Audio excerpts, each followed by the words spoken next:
Just form a fucking wall. O'Neal deep in the post, lots of contact there. Oh, what a block by Wallace! What a jump ball! Pistons down 4, 12-8, 7:38 to play in the first. A burst from Rodney, stuck into the rim. Count that baby and a foul. Reggie inside for Andre and a dynamite dunk. Pistons fans, welcome back to another edition of the Palace of Pistons Podcast, part of the Believe Podcast Network. I am your host, Mike Anguilano, and joining me, as always, is Aaron Johnson. Aaron, how are you doing, buddy?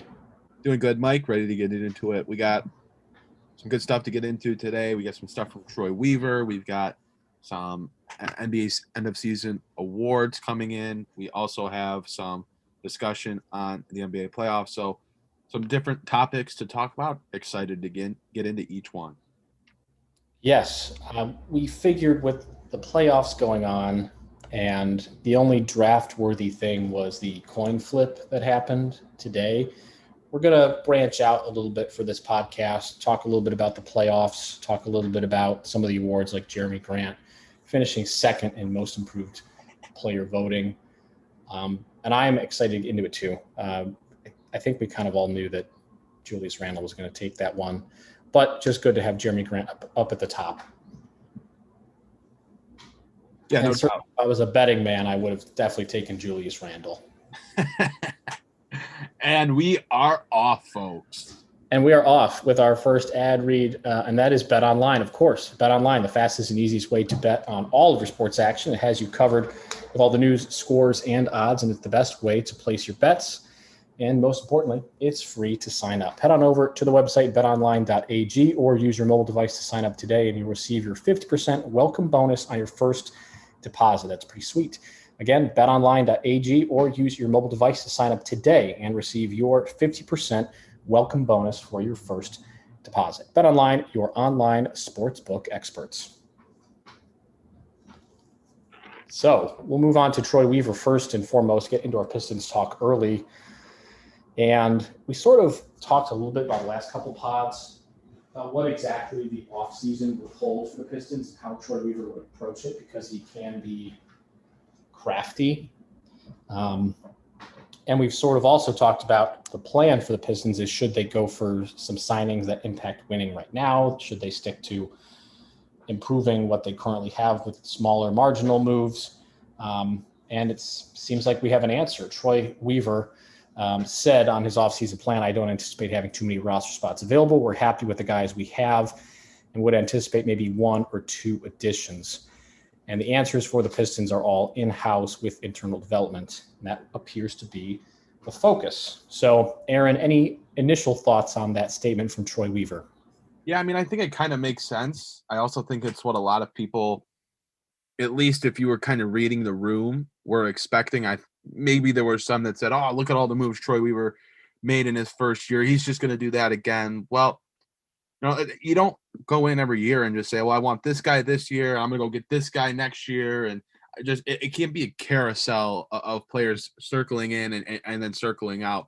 You're building your team. You're going to get your guys when you can, obviously. But, Troy Weaver had a very, very aggressive first year. He was making the free agent signings. He was making the in-season trades. He was doing it all throughout the entire year, finding ways to get, quote unquote, his guys on the roster. And that's how you end up with Jerami Grant and Hamidou Diallo and all the draft picks, all those Troy Weaver type guys, those high character, hardworking type players where maybe they don't, when they were drafted, maybe they weren't the most talented, quote unquote, on the draft board. They had all those other factors that Weaver was looking at, but it just couldn't be a repeat of that this year. This is not an unsurprising quote to me whatsoever. He brought in a lot of different players at a lot of different positions. There just isn't going to be all that much money, all that much roster space, all that much minutes to just hand out to players willy-nilly. And, I also think it's an interesting quote because he doesn't necessarily say 1 or 2 guys total, 1 or 2 guys in the draft. Like, that's an interesting thing as well, because Detroit has 4 draft picks to work with, 1 in the first round and 3 second-round picks. So there's 4 draft picks right there. So if he's talking about just 2 guys in total, let's just play that out, for example, that means he's either trading or bringing in a couple guys on G League or two-way deals just from the draft alone. But you also have to anticipate at least one or two signings, and maybe that's more of what this quote was about in terms of free agency or making trades, where he's just expecting maybe one or two guys from those two areas to come in from. I think that would make more sense, but it's not at all too shocking to me. I think when you look at the roster, they have developmental guys at every single position, and then they have some steady heads at positions like the 4 and 5 and guys like Jerami Grant and Mason Plumlee. So they have development pieces. They have, mainstay roster guys already. There just isn't all too much to work with in terms of roster space. Right. And, I know I've mentioned this before with the Cleveland Cavaliers and the constant carousel of players that they have. There is merit to holding onto your cards and not trying to constantly rotate players in and out. There is continuity that factors. There is chemistry that factors. And the NBA is a lot about rhythm and getting a feel, and to completely every offseason, because things aren't working or didn't pan out, to completely revamp the roster, especially a roster as young as this, that showed a lot of promise. It's just not good for player development. I mean, I have talked about the lack of continuity in Cleveland and related it back to Colin Sexton having multiple coaches in his 3 years in the league, and the detriment that has. The Pistons don't have any real reason to go out and make a huge splash unless you really think, and you get Cade Cunningham, you really think that you're one piece away from a Charlotte Hornets type jump. Before Gordon Hayward got hurt, they were a top 4 seed in the Eastern Conference with a very impactful rookie in LaMelo Ball. Unless you think that you're that sort of player away and you have a real shot to get him, and that's the goal, is to be a top 4 seed immediately and really flip the script on this rebuild, then there's no need to make giant moves, make big moves. It's making moves along the margin, filling gaps and whatnot after the draft, and seeing what players are available. I mean, this free agency class we talked about last week, it doesn't look like it's going to be a huge cavalcade of free agency signings that alter the league. It's going to be smaller moves across the league, maybe some sign and trades, like we mentioned with John Collins, for example. So I don't have any problem with Troy Weaver setting the stage for potentially a quiet offseason of on the fringe type of moves. And at the end of the day, and it's not very sexy to have a quiet offseason, right? But you still have a top 3 pick probably coming, and you still have 3 pretty darn good rookies who played well last year, maybe a little bit less so with Killian Hayes, but you have 3 quality rookies that all look the part, plus Jerami Grant coming in second in most improved player voting. There's just no need to rock the boat in my mind. So I like this, setting the ground rules for this offseason. Yeah, and the other thing is, I mean, you look at Detroit's roster, and guys that are going to be free agents are Dennis Smith Jr., Wayne Ellington, Hamidou Diallo, who will be restricted. And then they have to figure out a way to get Saban Lee and Frank Jackson on NBA, full-time contracts and onto the, their main roster for next year. So those are 2 guys that you would imagine are both going to be on this roster next year, especially Saban Lee for sure. You would imagine Frank Jackson, after the season he had, is on that main roster as well. So there's 2 roster spots that let's say they slide in for Wayne Ellington and Dennis Smith Jr. Those are your 2 occupied roster spots. They've already talked about wanting to go out and re-sign Hamidou Diallo. So then, yeah, you can waive some guys. Corey Joseph, you'll be able to waive for, I believe, around $2 million. You can waive Jahlil Okafor. You can waive Davidas Arvidas. Those are 2 guys, they're not making a ton of money. Okafor guaranteed just a little over $2 million, and Davidas Arvidas guaranteed over just $1.5 million, but they may even want to keep around a guy like Arvidas. I'm not opposed to that as well. There's also someone like Rodney Magruder who they could waive, but he's due a little over $5 million. So, how that works, I'm not totally sure. The Pistons are already paying dead money to Blake Griffin next year and Dwayne Dedmon for the next 4 years. So They already do have some dead money that they're paying out.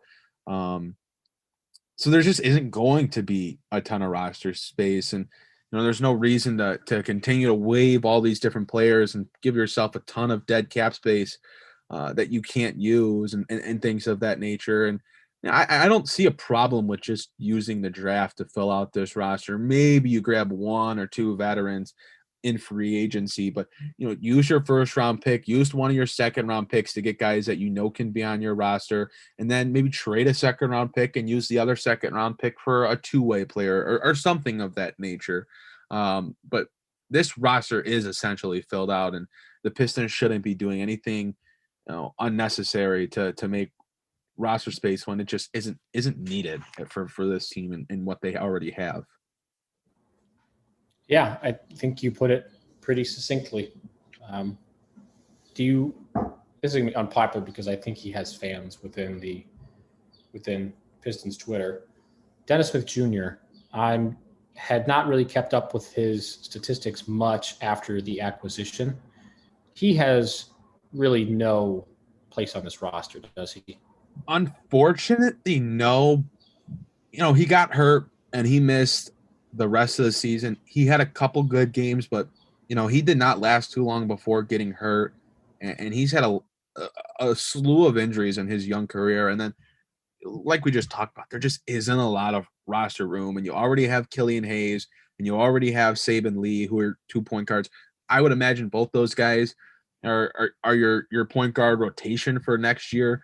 Obviously, Killian Hayes is the starting point guard, and I think Saban Lee earns that right to compete for that backup point guard position after the season he had. And, I just don't think there is room for Dennis Smith Jr. at this point, unless there's a trade that shakes up the team and there's a couple extra spots, maybe. But right now, it just isn't going to happen with where the Pistons are at, the draft picks they have, and things of that nature.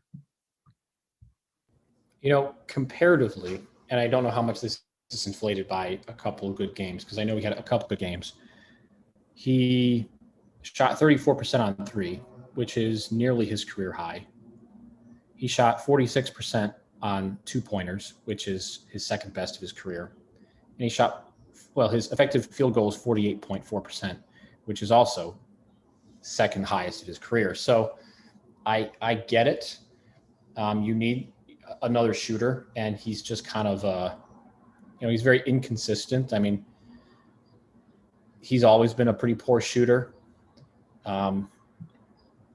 But he is a restricted free agent at, I think, $17 million is what it says here on Cleaning the Glass. So I think that the draft may dictate as well how the backup rotation looks, because we've always said that the 2 guard seems to be the most glaring hole, and Diallo sort of filled that a little bit, but he's also not a shooter either. He's more of the athletic type, get downhill sort of player. So I probably agree with you about Dennis Smith. I just wanted to see what your thoughts were on him, because I think that was another move very similar to Christian Wood, in guy who just didn't really pan out anywhere, couldn't stick. You throw something at the wall and see if it sticks. And I agree, he probably doesn't have any role on this roster, unfortunately. I'm just going through the salary sheet here on Cleaning the Glass. I couldn't find Corey Joseph's guaranteed rate, but I think it is somewhere around $2 million. So that'll probably be easy to move, and Wayne Ellington as well. So they're just going to have, there's just so little wiggle room on this roster without making, huge sweeping changes to core pieces or guys that you are hoping are core pieces like Sekou Doumbouya. Yeah, and the thing is, I don't mind Dennis Smith Jr. I think some team should take him. And if Detroit for some reason has an open roster spot and needs to use it on a point guard, do I hate the idea of bringing him back? No, I just don't think it's that option's really going to be there for them. Right. Yeah. Looking at some other guys that they're paying still, Zaire Smith, Dwayne Dedman. Yeah. Well, I personally admire Troy Weaver for basically telling all of us Pistons writers that we could rest a little bit easier this offseason. So that means I should expect some massive trade, because not to poo-poo entirely on boring offseason, but players are available suddenly, quickly.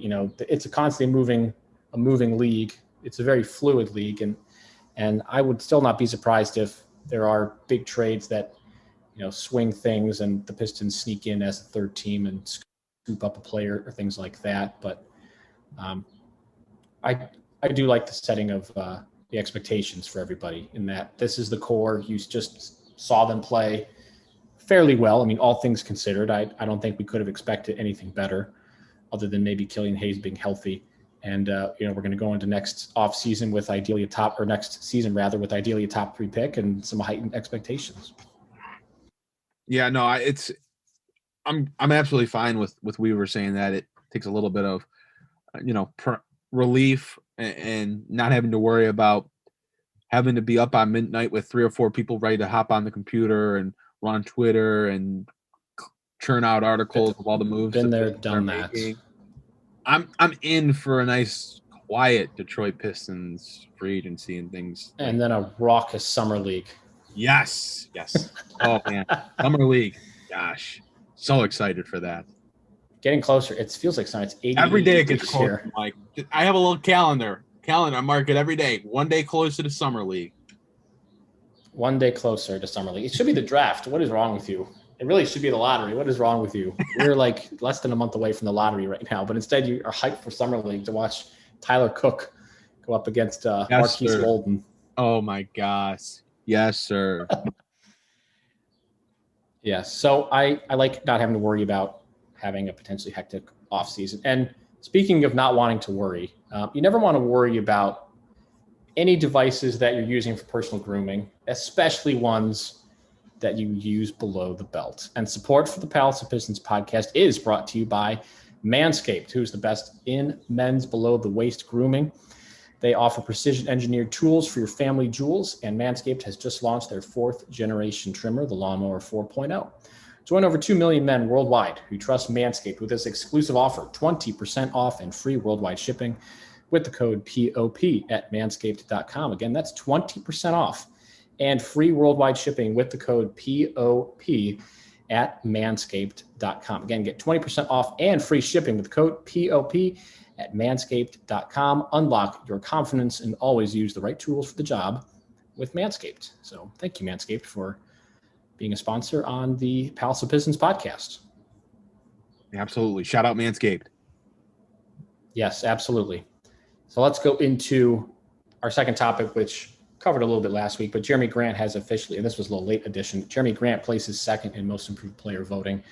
Julius Randle, of course, wins that award for his spectacular season leading the New York Knicks to the playoffs, and not just the playoffs, the 4 seed in the playoffs.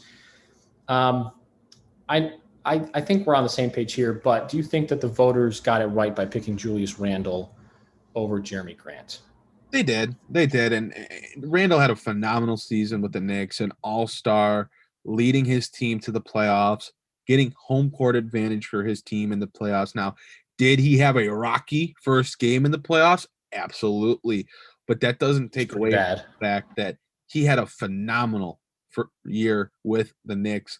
And mind you, this was coming off of a year in New York where he had gained a lot of, people that were disengaged with him, did not like the way he performed, thought he was doing way too much with the basketball, and they were very down on him after his season last year. And this year, he was just absolutely phenomenal. And I think winning is something that it doesn't mean a ton in this award, because it's not about winning in this award.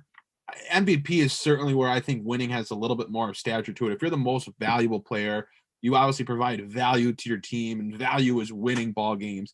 So that's where winning really means a lot. But in this case, I think it gives him a little bit of a boost here. I mean, leading his team out of the bottom of the East to the playoffs, just a great year for him. And that's nothing against Jerami Grant. 22.5 points per game, nearly 5 rebounds, 3 assists, played 34 minutes a game. shot 35% from the three-point line. He had a very good year in Detroit. But what hurt him was his team did not win nearly as much. And he also ended up sitting out a lot of games towards the end of the season with an injury. And then he was getting rested because the Pistons were tanking. So that just didn't help him in that. But, Randle he had a better season. And that's, again, nothing against Jerami Grant. A great year for him. A very exciting development for the Detroit Pistons with him becoming a guy capable of being a part of their team moving forward, a part of their core, a part of their building block team. He had a great year, but Julius Randle absolutely deserved this award for a great season that he had with the Knicks. He averaged, this is Julius Randle, 24 points, 10 boards, 6 assists. He was top 20 in the league in all 3 of those categories while playing an NBA high 37.6 minutes per game. And when you're looking at most improved, Julius Randle shot 41% on threes. He shot 29% on threes last year. You ever think when Julius Randle got drafted out of Kentucky? The answer is no. Yeah, exactly. You never thought he was going to be a three-point shooter, let alone a 41% three-point shooter. It's not on small volume. 37 minutes per game. Yeah. And this isn't a Knicks team that's loaded. Like, he is by far and away the best player. And outside of him, there's a couple guys that I would say are really good NBA players. Like, I think RJ Barrett, Derrick Rose, guy like Reggie Bullock, like, they're all good NBA players. But you look at the rest of that roster, those are journeyman players. Alec Burks, Nerlens Noel, Alfred Payton. There are a lot. Their roster is made up of so many journeymen that they've just come together. Obviously, you bring in a guy like Julius Randle, you draft someone like Emmanuel Quickley and RJ Barrett over the past couple of seasons, and you bring all together those journeymen, and all of a sudden, that's a pretty dang good team. And yeah, I think if you look at that roster on paper, you probably think, wow, this is the weakest team in the playoffs, but they don't play that way. And that's it's very impressive what Randle has done to lead that group. That you look at all these other teams, and it's multiple All-Stars, and it's guys that are, they're 6 men of the year and this and that, all these different accolades, former All-Stars. Like, that's not the New York Knicks by any stretch of the imagination. And I think that just goes a little bit more into just how much of a factor Julius Randle has played this year, reviving the Garden. It's really funny. The Knicks won in the exact way that they desperately tried to not win. And it was totally on accident. They tried to get Kevin Durant and Kyrie Irving. They tried to get LeBron James. They tried to get every big name all-star, superstar to join the roster and just team up and make a super team. Well, as it turns out, they did it the way that they didn't intend to. They drafted really well with Emmanuel Quickley and RJ Barrett being pretty good. And then they got a nice player on a good deal in Julius Randle, and, it just kind of glued itself together.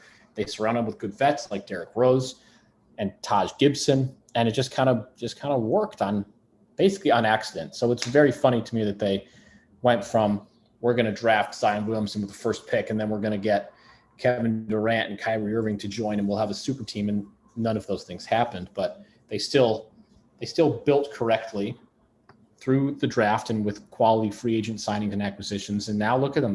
They're the 4th seed. So 24 points, 10 boards, 6 assists for Julius Randle. That he is one of, 5 players to do that ever. And that's Larry Bird, Wilt Chamberlain, Oscar Robertson, Russell Westbrook, and Nikola Jokic, who did it this year. Wow. That's absurd company. That is absurd company.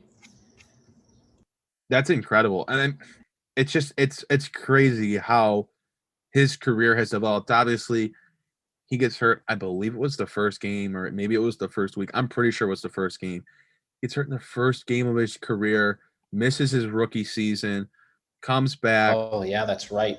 And he's just made such progression year in and year out. And it's a guy that it's easy to root for someone like him because of how he has just marginally gotten better and better each year. And then this year was the explosion for him. I think it helps. He's in a big market, reviving a franchise that has just been so dreadful since the last playoff run with Carmelo Anthony. And just to see them back, that's a franchise that just draws in so many fans, and for him to bring them back to life, I think that adds a little bit more to his phenomenal and historic season. Yeah, it most definitely factors. And he is 26 years old. So for all of the people saying that Sekou Doumbouya is terrible, Killian Hayes is obviously terrible. No, it takes young guys, especially when they come out of the draft super young, it takes some players time to develop, and it takes the right situations, and it takes the right chemistry and camaraderie. And, maybe Tom Thibodeau also played a factor. All those things ultimately factor in a player's development, and it's just ridiculous to think that they're finished products at the age of 22 or finished products at the age of 19, for crying out loud. So this is a good exercise in patience. I think he got into the right situation and has obviously made the most of it. No doubt about it. Great season for Julius Randle. Yep, great season, honestly, for all of them. Michael Porter Jr. came in third, and he certainly had to carry quite a bit more of a load as well. But definitely congratulations to Julius Randle and congratulations to Jerami Grant. Nothing to sneeze at the season that he put together either. So let's go ahead and move on to our third sort of open discussion topic. The NBA playoffs have started. I think it's been a pretty good start, pretty exciting start. We got 3 games on tonight. Aaron, anything jumped out at you so far in the early going of the playoffs? I really enjoyed them. I think we've had some great games. Obviously, the first one, Milwaukee and Miami going to overtime. Jimmy Butler forcing overtime with his game-tying shot. The Bucks going on to win. There have been a lot of great games so far. And obviously, Milwaukee went out and absolutely obliterated Miami in Game 2, but Suns-Lakers Game 1 was phenomenal. That's been my favorite game of the postseason so far. 76ers-Wizards, their Game 1, great. Obviously, the Knicks and Hawks were phenomenal. Atlanta winning that one by just a bucket. The Grizzlies beating the Jazz by 3. Obviously, Utah without Donovan Mitchell in Game 1. There's that controversy around that. But the 8 seed taking down the 1 seed in that game. And it's been a great playoff so far. I love the playoffs. I'm sure every NBA fan loves the playoffs. But we've had some great games. And that Suns-Lakers game was just incredibly fun. And to see that the Suns have a legitimate shot at taking down the reigning NBA champions is just incredible. It's spectacular for a round 1 matchup. You have Chris Paul go down with his shoulder, neck injury. Think he might be out, not just for the game, but for some time. He ends up returning. Devin Booker has a phenomenal game. DeAndre Ayton goes off for 21 and 16. That was just a really, really fun game for the Suns. And it showed that the Lakers are not just going to walk their way into the finals this year. So this should be a great playoffs. The first few opening days of it certainly proved that point. At the time of this recording, the Nets currently lead Boston 38-24 in the first quarter of Game 2. The Nets won Game 1. Let me just let you know what Joe Harris is doing if you don't know. Joe Harris has 16 points on 6 of 7 shooting, and he's 4 for 4 from deep. So anybody guard Joe Harris. That's crazy. He's got 16 of their 38 points. If somebody is going to get 16, someone guard Joe Harris when the other 4 players on the court are Kyrie Irving, James Harden, Kevin Durant, and Blake Griffin, it's a lot easier to say, oh yeah, someone's got to guard Joe Harris. It's an excellent point. Harden hasn't even taken a shot yet. Oh my gosh. Well, I know what I'll be doing when we get off this recording. Yeah. Poor Boston. There's a lot of that is like a whole podcast in what the Celtics can do. We almost got into it in our group chat with what the Celtics need to do, and they have some salary issues that are going to make it very difficult for them to maneuver. So best game so far. I think it's Heat Bucks Game 1, the Chris Middleton game winner.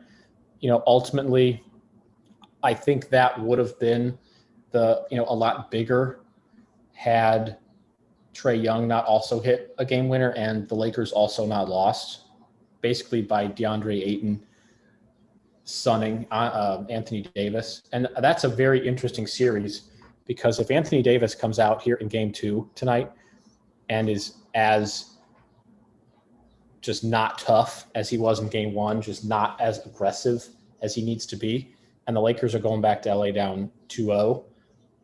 That is problematic. LeBron James does not have the normal burst that he normally does.